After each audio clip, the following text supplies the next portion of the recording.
વડાપ્રધાન નરેન્દ્ર મોદી લાઈવ આવી રહ્યા છે, આપણે સીધા જઈશું ત્યાં।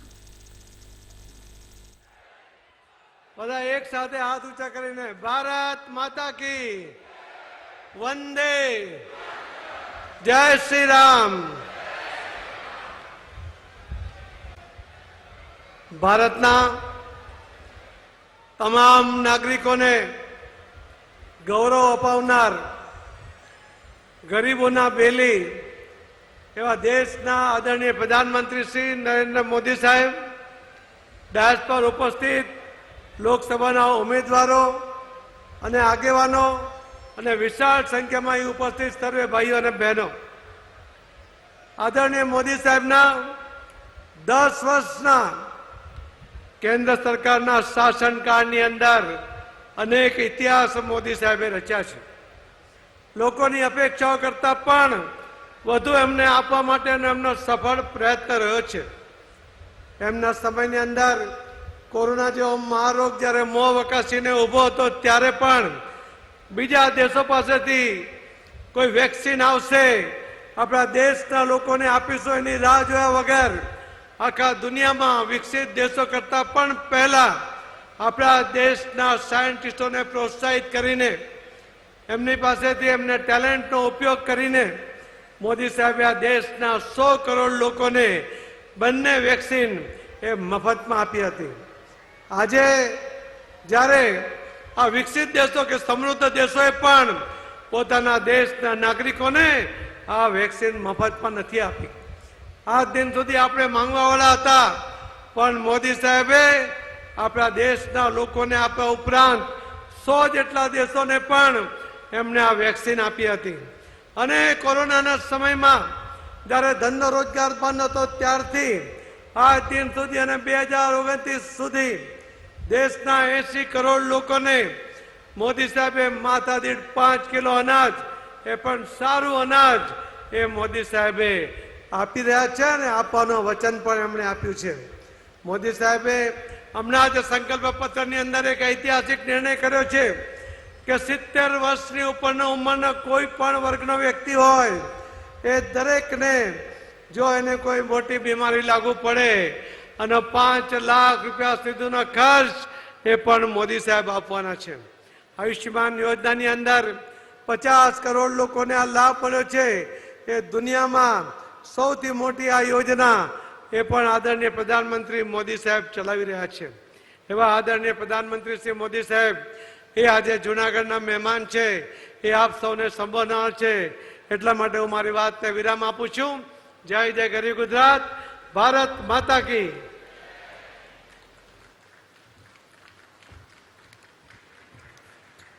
આવો આપણે સૌ આમંત્રિત કરીએ દેશના પ્રધાન સેવકને કે તેઓ આપણને માર્ગદર્શન આપે।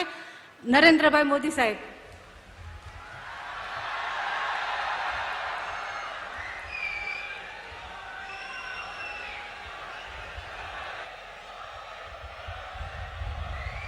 जय गिरनारी,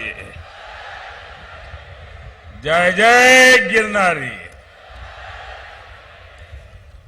मारू सौभाग्य है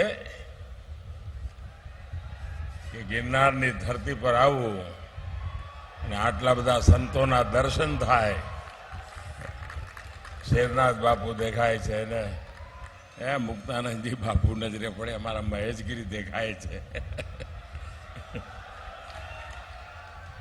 आप सब संतों ने, वडीलों ने मारा खूब खूब प्रणाम।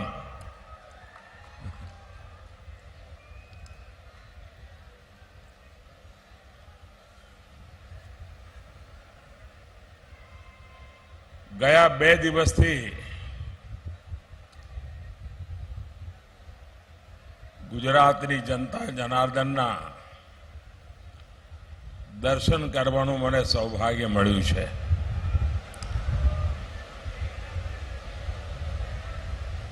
અને જે ઉત્સાહ અને ઉમંગ હું ગુજરાતમાં જોઈ રહ્યો છું, આમ તો ઘરનો છોકરો હોય એટલે આશીર્વાદનું મન તો હોય જ બધાને,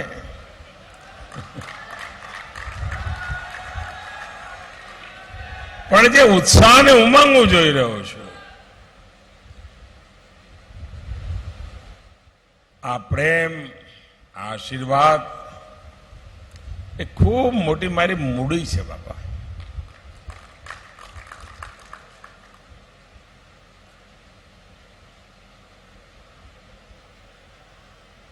અને મને ગર્વ થાય કે જે જમીન પર બેસીને મેં આપ સૌના ચરણોમાં શિક્ષા દીક્ષા લીધી એ આજે દુનિયાની કસોટીએ પાર ઉતરી રહી છે.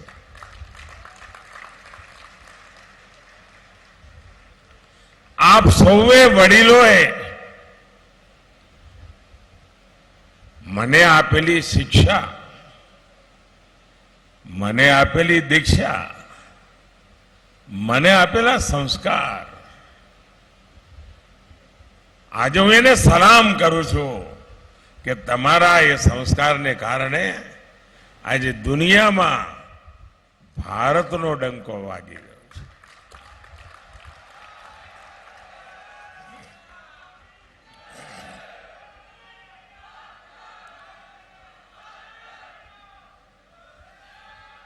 મહેનત કદાચ મારા નસીબમાં લખેલી છે, મહેનત કદાચ મારા સંસ્કારનો વારસો છે, અને મહેનત એ કદાચ મારી જવાબદારીની પ્રેરણા છે. અને એના કારણે ગયા 10 વર્ષમાં આપે મને મોકલ્યા પછી મેં ક્યારે પાછું વળીને જોયું નથી.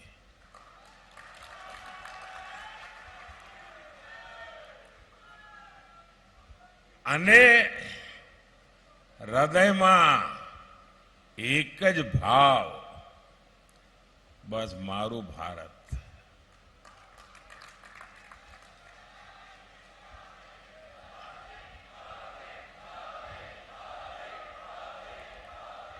मेरा भारत, मेरा परिवार.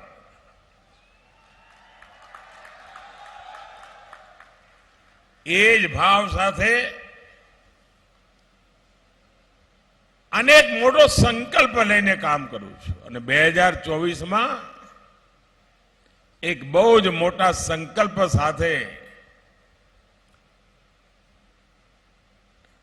દેશના ચરણોમાં મારા આવનારો સમય, ઈશ્વરે આપેલી ઉંમર પલ પલ દેશ માટે ખપાવી દેવી છે. પલ પલ તમારા માટે, પલ પલ દેશના માટે. 24/7 ફોર 2047.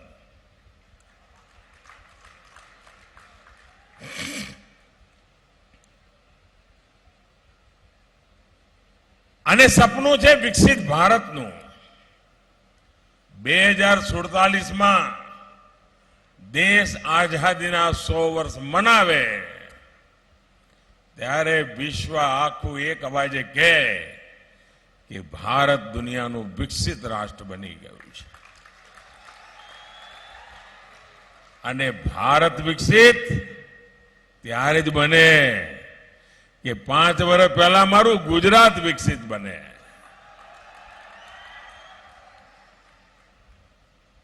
અને આ સંકલ્પને પૂરો કરવા માટે આ ચૂંટણી, भाइयों बहनों, ये चुनाव सामान्य चुनाव नहीं है. देश के लिए तो महत्वपूर्ण है ही है. भारत में स्थिर और मजबूत सरकार दुनिया के लिए भी महत्वपूर्ण है. और मेरे लिए व्यक्तिगत रूप से ये चुनाव एम्बिशन के लिए नहीं है. वो एम्बिशन तो 2014 में देश की जनता ने पूरा कर दिया. 2024 का ये चुनाव मोदी के एम्बिशन के लिए नहीं, मोदी के मिशन के लिए है। और मेरा मिशन है देश के उज्जवल भविष्य का। मेरा मिशन है देश को आगे ले जाने का। लेकिन कांग्रेस का एजेंडा क्या है?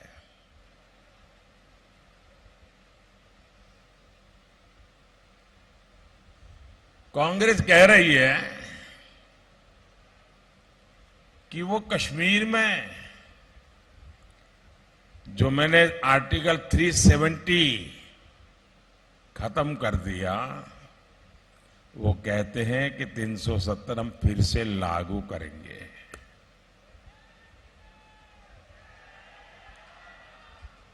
भाइयों बहनों, इस देश में जो लोग संविधान माथे पे लग करके नाच रहे हैं ना,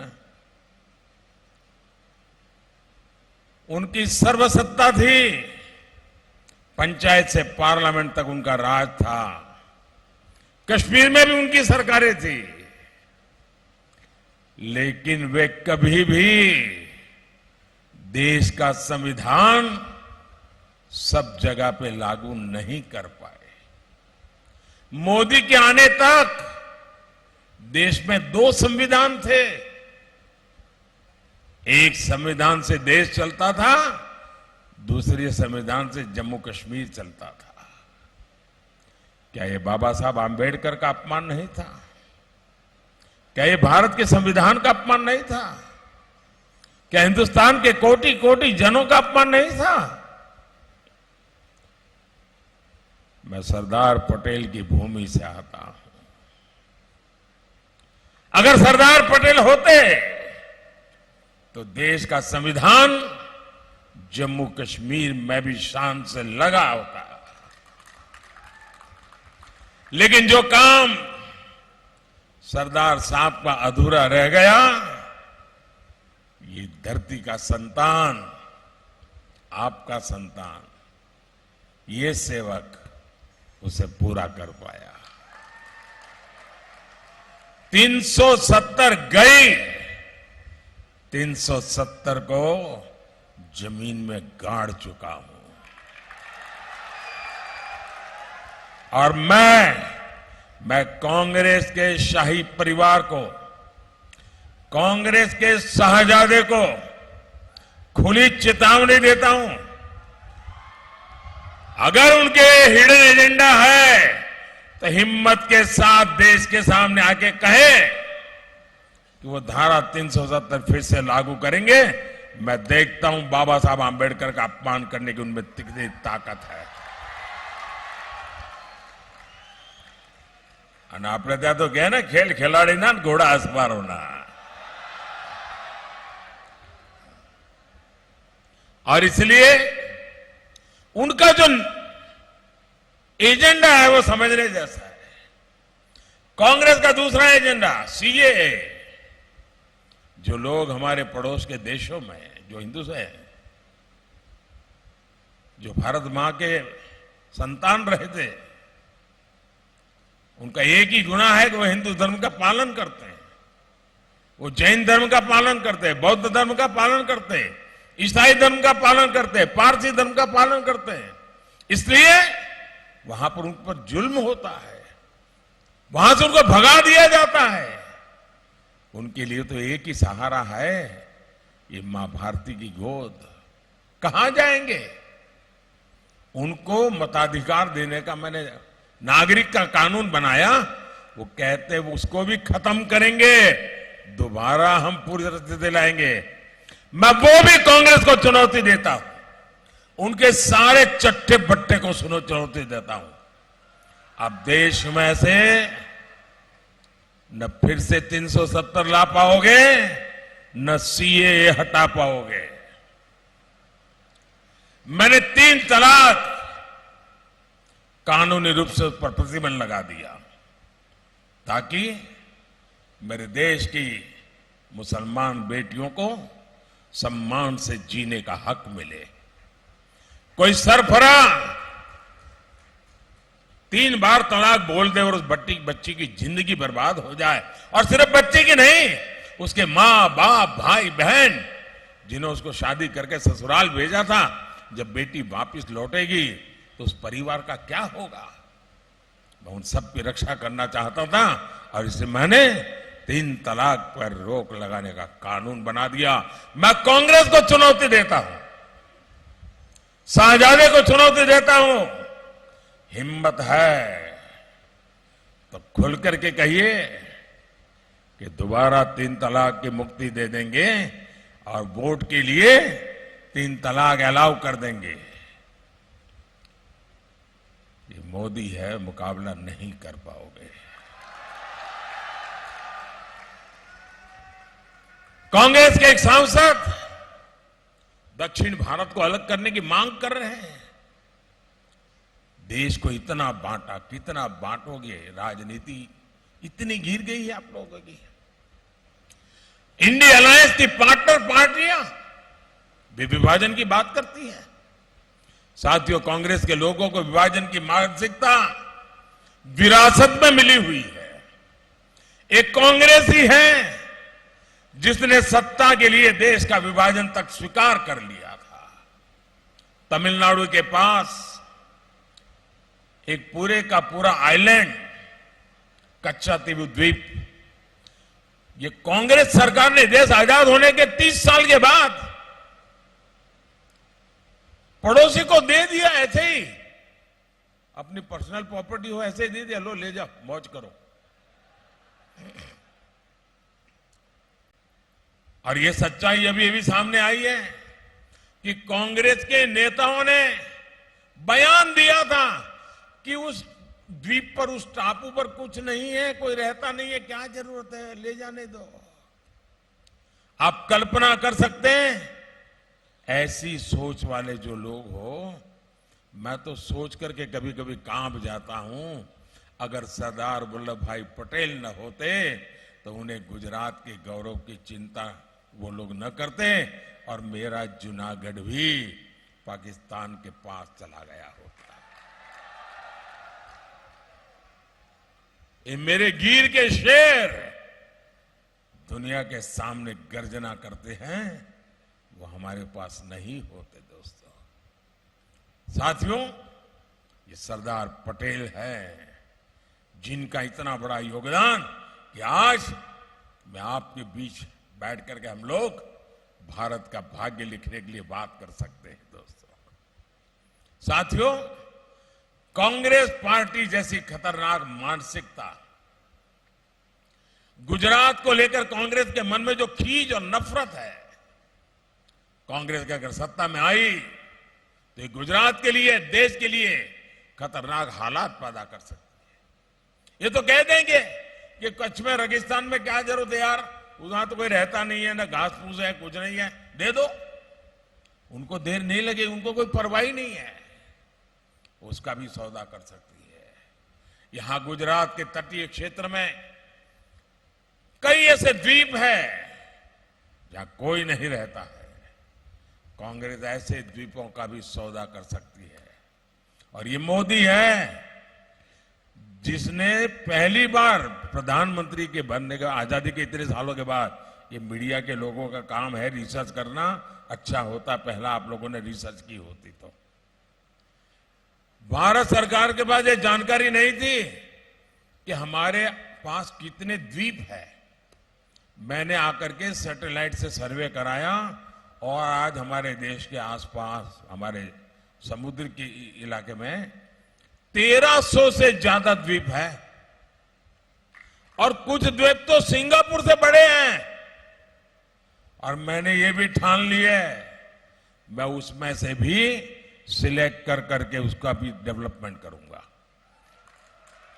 ये टूरिस्ट को कहीं इधर उधर जाना नहीं पड़ेगा, दुनिया के टूरिस्ट के लिए यहां जगह बन जाएगी।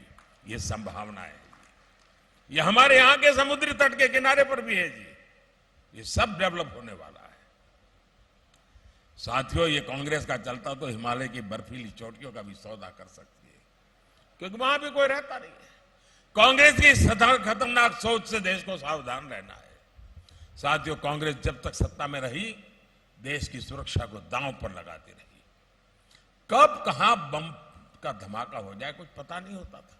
और जो यहां नौजवान है ना, जो 20, 22, 25 साल के हैं, जो पहली बार वोट करने जाने वाले हैं, 10 साल पहले देश का क्या हाल था उनको ध्यान में नहीं होगा, क्योंकि उस समय उनकी उम्र 8 साल, 10 साल, 12 साल रही होगी।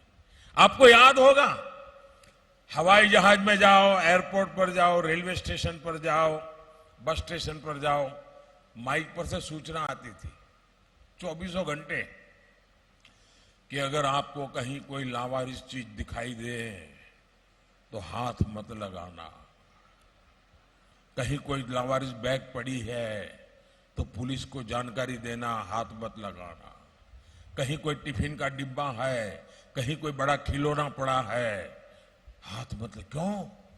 डर रहता था बम का धमाका होगा, उसमें बम रखा होगा। ये सूचनाएं 2013-14 तक चलती रहती थी। गुजरात के इस बेटे को आपने बिठाया ना, ये खबरें बंद हो गई कि नहीं हो गई? कभी कभी पढ़ा सुना क्या? लावारिस लावारिस लावारिस को सुना क्या? वही लावारिस हो गए जो लावारिस की कथाएं करते थे। साथियों, सीमा पार से गोलीबारी होती थी। हमारे सैनिकों को जवाबी फायरिंग के लिए दिल्ली से इंतजार करना पड़ता था। जवान शहीद होते थे, लेकिन कार्रवाई के लिए दिल्ली परमिशन नहीं देता था। कांग्रेस सरकार पहले पाकिस्तान फर्ज गिरोह को और देखती थी, उनके इशारों पर देश के फैसले होते थे। वो इकोसिस्टम आज मौके की तलाश में है कि कांग्रेस आए तो उनके जीवन में फिर से एक बार बहार आ जाए। लेकिन क्या देश ऐसे दिन फिर से आने देगा? क्या देश ऐसे दिन फिर से देखना चाहता है? क्या ऐसे लोगों को फिर से एंट्री मिलेगी क्या? और इसलिए आप देखिए, सोशल मीडिया पर उनकी बेचैनी देखिए। पूरी ताकत लगाकर फर्जी फेक प्रोपेगेंडा, खुद का चेहरा चल नहीं रहा है तो मोदी का चेहरा और उसके अंदर आर्टिफिशियल इंटेलिजेंस झूठ फैला दे रहा। बीजेपी के नेताओं का चेहरा, उनके मुंह में कुछ झूठ फैला देना, और देश भर में यही खेल खेल रहे थे। दुकानें मोहब्बत की खोलते हैं और फर्जी माल बेचने का खेल खेल रहे हैं। साथियों, कांग्रेस अब अपना नकाब उतारकर अपने असली रंग में आ चुकी है। पहले कांग्रेस पार्टी ने अयोध्या में 500 साल के बाद भगवान राम का मंदिर बन रहा था।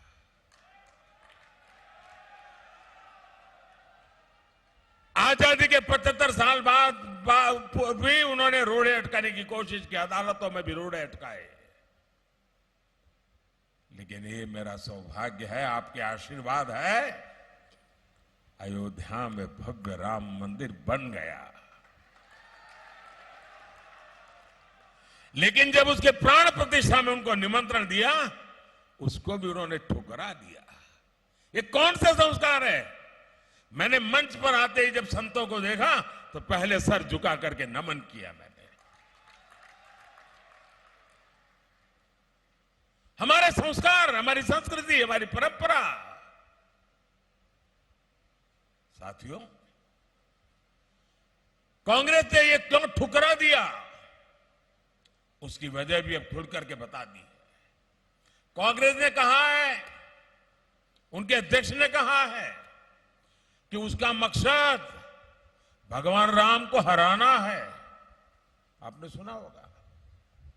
और ये बयान कांग्रेस के राष्ट्रीय अध्यक्ष ने दिया है। और शिव राम को हराएंगे ऐसा जोड़ देते हैं, यानी समाज में भी बांटने की बात करते हैं। यानी कांग्रेस पार्टी लोकतंत्र का चुनाव नहीं लड़ रही है। कांग्रेस के लिए ये चुनाव भगवान श्री राम के खिलाफ लड़ाई का चुनाव बना दिया है। मैं इनसे पूछना चाहता हूं, भगवान राम को हराकर जरा बताइए किसको जिताना चाहते हैं? कोई मुझे बताए। भगवान राम हारने का मतलब कौन जीतेगा? क्या सोचते हैं लोग? और इसी सोच के साथ मुगलों ने 500 साल पहले राम मंदिर को गिराया था। यही सोच लेकर हमारे सोमनाथ मंदिर को ध्वस्त किया था। और हमारे देश के वीरों ने 17 बार सोमनाथ के अंदर कैसी लड़ाई लड़ी थी, बलिदान दिए थे। और कांग्रेस पार्टी हम इसको हरा देंगे, हम इसको तोड़ देंगे, इसको फोड़ देंगे, क्या भाषा बोल रहे हैं? साथियों, कांग्रेस के लिए चुनाव जीतने का नहीं, अपना वजूद बचाने का चुनाव है। और इसलिए कांग्रेस अपना अस्तित्व बचाने के लिए मजहबी वोट बैंक के तुष्टीकरण में पूरी ताकत से उतरी है। और हमारा कांग्रेस के बीच में फर्क साफ है। उनके लिए तुष्टीकरण सब कुछ है, हमारे लिए संतुष्टिकरण सब कुछ है। हम देशवासियों को संतुष्टिकरण के लिए काम करते हैं। यहां तक कि कांग्रेस का मैनिफेस्टो भी मुस्लिम लीग की भाषा में लिखा गया है। हमारे यहां तो कहावत है, हथेड़ी में चांद बतावे छे, એવું કહે છે ને। હવે તેમનો હાથ જોયો તો ચાંદ જ ચાંદ દેખાય, બીજું કઈ દેખાતું જ નથી। कर्नाटका में कांग्रेस ने ओबीसी समाज का आरक्षण धर्म के आधार पर मुसलमानों को दे दिया। जब देश का संविधान बना था, महीनों तक चर्चा चली थी और देश के संविधान के निर्माता, और उस समय कोई उसमें आरएसएस बीजेपी वाला नहीं था, कांग्रेस के मूर्धन्य नेता थे, डॉक्टर बाबा साहब आंबेडकर जी थे। और महीनों तक चर्चा करके तय किया था कि हिंदुस्तान में धर्म के नाम पर आरक्षण नहीं दिया जाएगा, धर्म के आधार पर आरक्षण नहीं दिया जाएगा। दलितों को, आदिवासियों को, बख्शीपंथ पिछड़ों को या सामाजिक कारणों से आरक्षण दिया गया। लेकिन कांग्रेस ने क्या किया?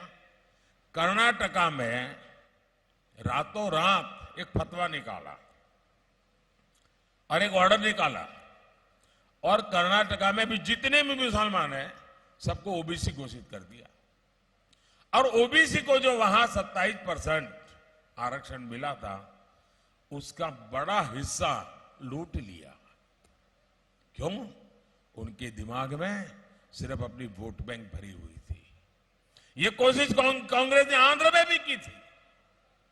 और अब कांग्रेस संविधान बदलकर पूरे देश में दलितों, आदिवासियों और पिछड़ों का आरक्षण कम करके उनको छीनने का और बांटने का संकल्प लेकर के बैठी हुई है।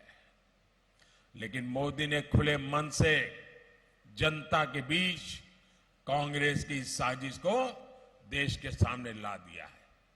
मैंने गारंटी दी है कि एससी, एसटी, ओबीसी को मिले आरक्षण को, सामान्य समाज के गरीबों को मिले हुए आरक्षण को अब कोई भी हाथ नहीं लगा सकता। और मोदी जिंदा है तब तक धर्म के आधार पर आरक्षण नहीं करने देगा। भाइयों और बहनों, मैं पिछले 9 दिनों से कांग्रेस को 3 चुनौतियां दे रहा हूं। मेरी पहली चुनौती है, कांग्रेस लिख करके दे कि वो देश में संविधान बदलकर धर्म के आधार पर मुसलमानों को आरक्षण नहीं देगी। मेरी दूसरी चुनौती है, कांग्रेस लिख करके दे कि वो एसटी, एससी, ओबीसी और सामान्य समाज को जो 10% गरीबों को मिलता है, संविधान से मिला आरक्षण का अधिकार नहीं छीनेंगे। मेरी तीसरी चुनौती है, कांग्रेस लिख करके दे कि जिन राज्यों में कांग्रेस की सरकार है, वहां वो कर्नाटका का जो मॉडल है, ओबीसी को काट करके धर्म के आधार पर आरक्षण देने का, वो किसी भी अपने साथियों की सरकारों में, राज्यों में इस प्रकार का पाप नहीं करेंगे। ये देश को लिख करके दे। मैं लगातार बोल रहा हूं, चुप बैठे हैं, मतलब उनका ये हिडन एजेंडा है, मतलब उनकी सोच में कोई खोट है।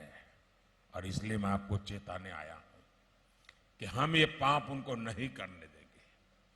और कांग्रेस मेरी चुनौतियों से भाग रही है, और कांग्रेस जैसे ही वो कुछ भी बोलेगी, कांग्रेस का हिडन एजेंडा सामने आ जाएगा। साथियों, जूनागढ़ समेत ये सारा क्षेत्र हमारा समुद्री तट का इलाका है। मैं समझता हूं देश के विकास में कोस्टल इकोनॉमी की बहुत बड़ी भूमिका है। हम ब्लू इकोनॉमी पर बल दे रहे हैं। कांग्रेस जब तक यहां रही, उसने गुजरात के तटीय क्षेत्रों का विकास की तरफ अनदेखा किया। हमारी सरकार ने पहली बार गुजरात की कोस्टल इकोनॉमी को समृद्ध बनाने की दिशा में काम किया। ये भाजपा ही सरकार है जिसने पहली बार मछुआरों को किसानों की तरह किसान क्रेडिट कार्ड की सुविधा दी। हम लगातार तटीय इलाकों में इंफ्रास्ट्रक्चर के विकास पर फोकस कर रहे हैं। सूत्रापाड़ा, माडवाड़ा, नवल बंदर और वेरावल पोर्ट, इसको हम डेवलप कर रहे हैं। 22 हेक्टेयर में 7,000 से ज्यादा नावों की क्षमता वाला फिशिंग हार्बर तैयार किया जा रहा है। ऐसे ही प्रयासों से पिछले 20 वर्षों में गुजरात का मछली निर्यात 8 गुना से अधिक बढ़ गया है। आज गुजरात जापान को भेजी जाने वाली सुरीमी का प्रमुख उत्पादक है। अब बीजेपी ने अपने संकल्प पत्र में मछुआरों की आर्थिक समृद्धि की गारंटी दी है।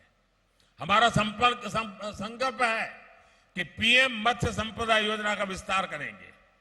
हमारा संकल्प है कि मछुआरे भाई बहनों के लिए बीमा कवरेज मिलेगा। हम उसको बढ़ाना भी चाहते हैं। हम प्रोडक्शन और प्रोसेसिंग क्लस्टर भी बनाएंगे और सीवीड की खेती को भी बढ़ावा देंगे। यानी देश की आजादी के बाद हमारे समुद्री तट थे, इतना बड़ा समुद्री तट हिंदुस्तान का, लेकिन अलग फिशरमैन के लिए मिनिस्ट्री नहीं थी। पहली बार बीजेपी ने मछुआरों के लिए अलग मंत्रालय बनाया है, क्योंकि हम ब्लू इकोनॉमी को, मछुआरों के जीवन को, हमारे कोस्टल को हर प्रकार से डेवलप करना चाहते हैं, उनके जीवन में बदलाव लाना चाहते हैं। साथियों, गुजरातनी धरती, મને યાદ છે હું જ્યારે ગુજરાતનો મુખ્યમંત્રી હતો અને બહાર જઈને વાત કરું કે અમારું બજેટ મોટું પાણીમાં જાય છે, કારણ કે ગુજરાતમાં 10 વર્ષમાં 7 વર્ષ દુષ્કાળ પડે, પાણી વિના આપણે બલખા મારતા હોઈએ, એવા આપણા દિવસો। આજે ગુજરાત જે 20 વર્ષ लगातार पानी માટે આપણે મહેનત કરી, જન આંદોલનો ચલાવ્યા, અમૃત સરોવર બનાવ્યા, ચેક ડેમો બનાવ્યા, સુજલામ સુફલામ યોજના બનાવી, આ બધા પ્રયત્નોનું પરિણામ છે કે આજે આપણે પીવાના પાણી અને ખેતરને પાણી પહોંચાડી શકીએ છીએ। નર્મદા યોજનાનો આપણે પૂરતો લાભ પહોંચાડવા માટે સૌની યોજના આ ચાલી છે। જલ જીવન મિશન, ઘરે ઘરે નળથી જળ મળે। મારી માતાઓ બહેનોને માથે બેડલા લઈને 2 કિલોમીટર જવું પડતું હતું, બધું બંધ કરાવી દીધું। મોદીએ બેડલા ઉતરાવી દીધા। તાળે અને ઘરમાં નળમાં જળ મળે। જુનાગઢ, પોરબંદર, અમરેલી અને આ બધા જ ગામોમાં પાણી પહોંચે એની વ્યવસ્થા, મોટી પાઇપલાઇનો લાગે। હું જ્યારે ગુજરાત બહારનું કોઈને કહું ને કે મારુતિ કાર જાય એવડી મોટી પાઇપલાઇનો છે, તો એમને આશ્ચર્ય થતું હતું। અને ગુજરાતવાળાએ તો જોઈ છે, અંદર ઘર બનાવીને રહેવું તો એવડી મોટી પાઇપ નાખી છે મેં નીચે। અને અમરેલીમાં સૌની યોજનાથી 30,000 હેક્ટર ભૂમિને સિંચાઈ પહોંચી છે। આદિવાસી ખેડૂત 3 ફસલ ઉગાવી શકે એની વ્યવસ્થા કરી છે। लगातार विकास માટે નવા ઇન્ફ્રાસ્ટ્રક્ચરને બળ આપ્યું છે। સોમનાથથી ભાવનગર નેશનલ હાઈવે, એના પર કામ ચાલી રહ્યું છે। જૂનાગઢમાં 300 કરોડ રૂપિયાની લાગતથી 4 લેન સડક સોમનાથ જૂનાગઢ વચ્ચે કેશોદનો એરપોર્ટને મારે ગાજતું કરવું છે। મારે દુનિયાના ટુરિસ્ટોને અહીંયા લાવવા છે। ગીરનું લાયન જુએ, મારું સોમનાથ જુએ, મારું દીવ દમણ જુએ, એના માટે મારે મોટું કામ કરવું છે ભાઈઓ. અમારા જુનાગઢ જિલ્લામાં ટુરિઝમને માટે એટલી બધી તાકાત છે. હું જ્યારે બહાર કોઈને કહું ને કે ભાઈ તમે એક રાજ્યમાં 7 દાડા રહીને આવો ને, તમારા એકલા જુનાગઢ જિલ્લામાં 7 દાડા જોઈએ તમારે, એટલું બધું છે. ગીર સોમનાથ કોડીનાર મોટા પોર્ટ બનાવવાની કલ્પના છે અને 10 વર્ષની ઉપલબ્ધિઓ, 5 વર્ષનો સંકલ્પ, 25 વર્ષનું વિઝન, આની સાથે આજે અમે દેશ પાસે આવ્યા છીએ. ભાઈઓ, પીએમ સૂર્યઘર યોજના, મારું સપનું છે તમારું વીજળીનું બિલ 0 કરવાનું. મારું સપનું છે તમારી ગાડી, સ્કૂટર, સ્કૂટી, પેટ્રોલનું બિલ 0 કરવાનું. તમને થાય કે આ મોદી સાહેબ શું કહે છે? હા, હું તો પાકો ગુજરાતી છું ભાઈ. પીએમ સૂર્યઘર યોજના, સરકાર પૈસા આપે છે. તમારા ઘર ઉપર સોલાર પેનલ લગાવો, વીજળી ઉત્પાદન કરો, વીજળી ઘરમાં મફત વાપરો અને વધારાની વીજળી સરકાર ખરીદશે, તમને પૈસા આપશે.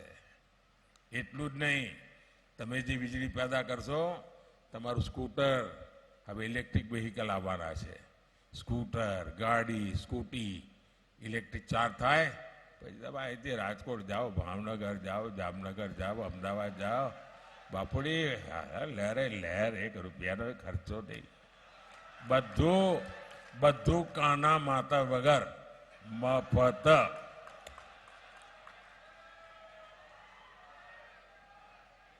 મેં એક બીજું કામ માથે લીધું છે. મારે 3 કરોડ દીકરીઓને લખપતિ દીદી બનાવી છે. દેશમાં ગામડામાં 3 કરોડ લખપતિ દીદી બનાવી. એટલા માટે મારે હું એક પ્રસંગ કહેવા માંગુ છું. હું થોડા દિવસ પહેલા મધ્યપ્રદેશના શહેડોલ પાસે આદિવાસી ગામમાં ગયેલો. કોઈ કાર્યક્રમ હતો નહીં, મારી પાસે સમય હતો, જ્યારે ગામમાં મને થયું ચાલો બધાને મળું. તો ત્યાં સ્વયં સહાયતા સમૂહ ચલાવનારી કેટલીક બહેનોને મળવાનો કાર્યક્રમ બનાવ્યો. તો એમની જોડે બેઠો તો મેં બહેનોને પૂછ્યું કે બેન શું ફરક પડ્યો છે?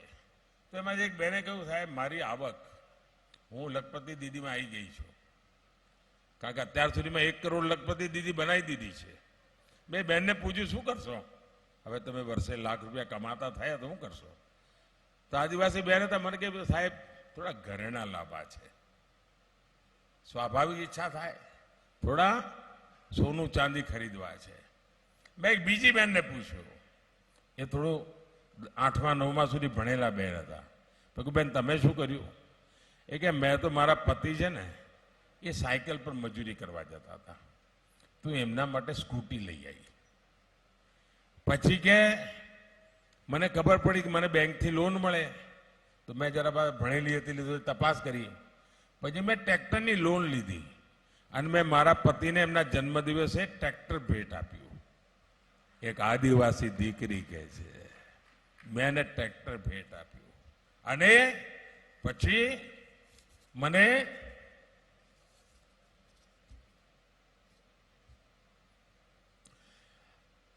એના મેં ટ્રેક્ટર લઈને આપ્યું અને કે હું જે કામ કરીએ છીએ, અમે ટ્રેક્ટરથી ખેતરમાં મજૂરી કરીએ છીએ, તો અત્યાર સુધીમાં લગભગ અમારી બેંકની લોન પૂરી થવા આવી છે, 1 વર્ષમાં પૂરી થઈ જશે.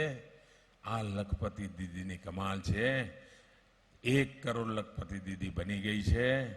મોદી એની 3જી ટર્મમાં 3 કરોડ લખપતિ દીદી બનાવવા માંગે છે. ક્રાંતિ કેવી રીતે આવે છે? અને સાહેબ કોંગ્રેસના હાલ કેવા છે? હું મારા આંકડા છે 3 કરોડ લખપતિ દીદી બનાવી, એમનો પ્રોબ્લેમ છે. મેં એક સભામાં પૂછ્યું, મેં કહ્યું બોલો ભાઈ, તમને પૂછ્યું, ચલો ને આપણા ગુજરાત વાળા, બોલો આવડો મોટો દેશ કોઈ અજાણ્યા માણસને તમે આપી શકો? જરા જોરથી બોલો ને ભાઈ, આપી શકો? અત્યારે અમારી સામે જે લોકો ચૂંટણી લડે છે, ભારતમાં બહુમતી જોઈતી હોય, સરકાર બનાવી હોય, તો તમારે 272 સીટ જીતવી પડે, ઓછામાં ઓછી 272 તમારી પાસે જોઈએ. ભાજપ સિવાય એકે પાર્ટી 272 સીટ જ નથી લડતી. બોલો હવે એમનું શું થાય? અને છતાંય બસ પીએમ બનવું છે. હવે મને કહો, જેને તમે જાણ્યો હોય, પારખ્યો હોય, એને તમે પીએમ બનાવો કે ના બનાવો? આવડો મોટો દેશ એને જ સોંપો ને.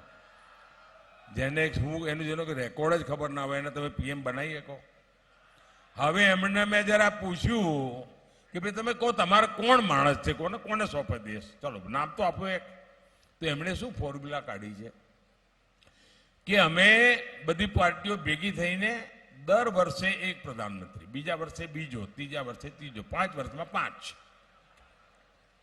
હવે આ લોકોને મારે કેમ સમજાવવું? આપણે ત્યાં ગુજરાતમાં તો કે 10 ખેડૂતો હોય, 2 એકર જમીન હોય, એમને થાય કે આપણે પાણીની વ્યવસ્થા કરવી જોઈએ. એટલે 10 ખેડૂતો ભેગા થયા. ભેગા થઈને એમણે પાણીનો ટ્યુબવેલ કરવાનો વિચાર કર્યો. તો કોઈ જાણકાર માણસને બોલાયો. એ કે સાહેબ પાણી તો છે નીચે, જો તમે 100 મીટર નીચે જાઓ તો તમને પાણી મળશે. તો આ 10 ખેડૂતો ભેગા થયા. એ કે શું કરીએ? તો કે મારા ખેતરમાં 10 મીટર કરો, બીજો કે મારા ખેતરમાં 10 મીટર કરો, ત્રીજો કે મારા ખેતર, તો કે 100 મીટર થઈ જશે. અલ્યા ભાઈ, આ 10 ખેતરમાં 10 કુવા કરે પાણી ન નીકળે. એ તો એમાં તમારે એક જ જગ્યાએ 100 મીટર કરવું પડે ત્યારે પાણી નીકળે. આ 10 મીટર ખેતરોમાં કરવા વાળો ખેલ એક વર્ષે એક પ્રધાનમંત્રી આ એમ માંડીને બેઠા છે. ભાઈ આ હું ભલું કરશે આપણું? ભાઈઓ બહેનો, મારી એક બીજી ઈચ્છા છે. આપણી જે જવાન પેઢી છે, જે મહેનત કરે છે, કમાય છે, 30 હોય, 35 હોય, 40 હોય, 45 ઉંમર હોય, એના ઘરમાં વડીલ બા બાપુજી, દાદા દાદી, કાકા કાકી, મામા માસી કોઈ ને કોઈ હોય છે જ. હવે એની સામે 2 કામ હોય છે. એક તો પોતાના સંતાનોને મોટા કરવાના, સંતાનોના સપના પૂરા કરવાના, રોજમર્રાની પોતાની જરૂરિયાતો પૂરી કરવાની, અને પોતાના વડીલોને સાચવવાના. હવે વડીલોની રોજમર્રાની વ્યવસ્થા કરવી કે એના માટે મુશ્કેલ નથી. દીકરો સમર્પિત હોય છે, દીકરી સમર્પિત હોય છે, સંભાળી લે. પણ માંદગી આવી જાય તો દીકરા માટે મુસીબત થઈ જાય, દીકરી માટે મુસીબત થઈ જાય કે આ બાપને બીમારીમાં શું કરવું? મારા છોકરાઓને મોટા કરું કે એમની દવાનો ખર્ચો કરું શું? આ એની ચિંતા દૂર કરવાનું કામ તમારા દીકરાએ કર્યું છે. મેં નક્કી કર્યું છે કે 70 વર્ષથી ઉપરના જે કોઈ હશે, ગમે તે સમાજના, ગમે તે વર્ગના, ગમે તે આર્થિક સ્થિતિવાળા, ગમે તે 70 વર્ષથી ઉપરના જે કોઈ હશે, એના ઈલાજનો ખર્ચો દિલ્હીમાં તમારો દીકરો સંભાળશે. એટલે ભાઈઓ બહેનો, હું તો ગુજરાત પાસે આજે આશીર્વાદ માંગવા માટે આવ્યો છું. એવી મને તાકાત આપો, એટલા બધા આશીર્વાદ આપો. અને આવડા બધા સંતો જરા અહીંયા બેઠા હોય ત્યારે એ આશીર્વાદ ફળી નીકળે. 7મી મે આપણે ત્યાં મતદાન છે. દાડા બહુ રહ્યા નથી. આપણે વધુમાં વધુ મતદાન કરાવવું છે. ભાઈ બધા રેકોર્ડ તોડવા છે. તોડશો? તમારા બૂથમાં બેસવું પડે કે ભાઈ ગયે વખતે 600 વોટ પડ્યા હતા, વખતે 750 પડવા પડે, વોટ વધારે પડવા પડે. અને વોટ આપવા જાવ તો ગામમાં નાના સરઘસો કાઢીને જાઓ. ભાઈ એક ગામ હોય ને તો 10 વાગ્યા પહેલા 25 જણના 10-30 સરઘસ નીકળે. થાળી વગાડતા વગાડતા શ્રી રામ કરતા જઈએ અને લોકતંત્ર કો ઉત્સવ મનાવીએ અને ધમાધમ વોટ કરીએ. બોલા બીજી મારી લાગણી છે બધા બૂથ જીતવા જ. ભાઈ મારે 26 સીટો તો તમે મને આપવાના જ છો. ભાઈ તમે મને કઈ પારકો ન માનો, કોઈથી તમારા ઘરનો છું. મને કોઈ દાડો તમે નિરાશ ના કરો, મને ખાતરી છે. પણ આ વખતે કામ મોટું લઈને આવ્યો છું. મારે બધા પોલિંગ બૂથ જીતવા છે. ભાઈ મહેનત પોલિંગ બૂથ પર કરવી પડે. અને 7મી તારીખે જોરદાર મતદાન કરીને જૂનાગઢથી અમારા સાથી ભાઈ રાજેશ ચુડાસમા, એમને વિજયી બનાવો.